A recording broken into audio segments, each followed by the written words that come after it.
आज असोज महिनाको 18 गते असोज शुक्ल द्वादशी तिथि को दिन र म यतिखेर यो बागमती नदीमाथि बागमती नदीको यो पुलमाथि उभिएको छु।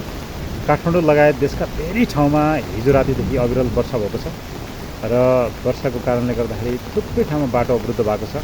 टाढा टाढा आफन्तजनलाई परिवारलाई भेटेर दसैँ मानेर काठमाडौँ फर्किने व्यक्तिहरू अल्पत्र परेको समाचार हामीले सुनेका छौँ। र यतिखेर म संयोगले यो बागमती नदीमा आइपुगेँ। यहाँको यो अवस्था देखाउँ जस्तो लाग्यो यहाँहरूलाई कि यतिखेर पानीको बहाव बढिरहेको छ यो बागमती नदीमा।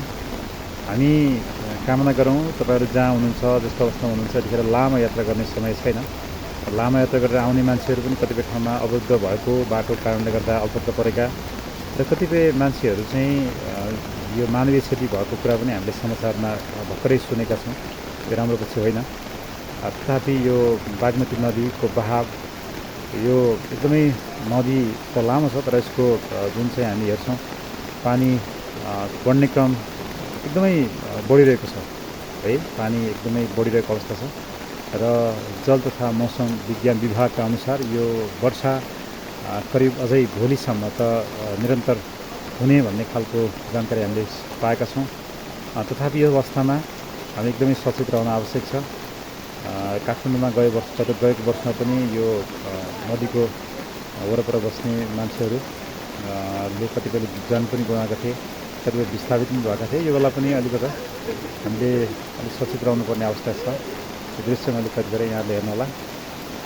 त्यो बागमती नदी यतापट्टि यो माथिको पुल छ, यहाँले हेर्नुहोला यो पुल है। एकदमै अघिको भन्दा अहिले पानी अझै बढेको चाहिँ आभास हामीले गरेका छौँ, बढेको पनि छ। यहाँ यो नदीको दृश्य मैले यहाँलाई देखाएँ। यतापट्टि हिँड्ने क्रममा आइसकेका थिएँ, यस्तो छ यो नदीको दृश्य। नदी यो ठ्याक्कै उतापट्टि पुलको मास्तिर म छु। त्यो भिडियो मैले कैद गरेको छु।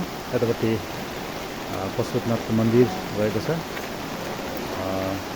हामी कामना गरौँ कि यो बेला लामो यात्रा तय गर्ने जो व्यक्तिहरू हुनुहुन्छ कृपया तपाईँहरू सुरक्षित भएर बस्नु एकदमै आवश्यक छ।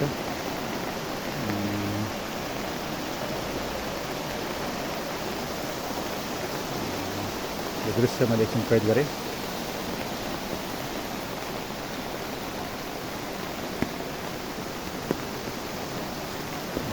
धेरै धेरै धन्यवाद।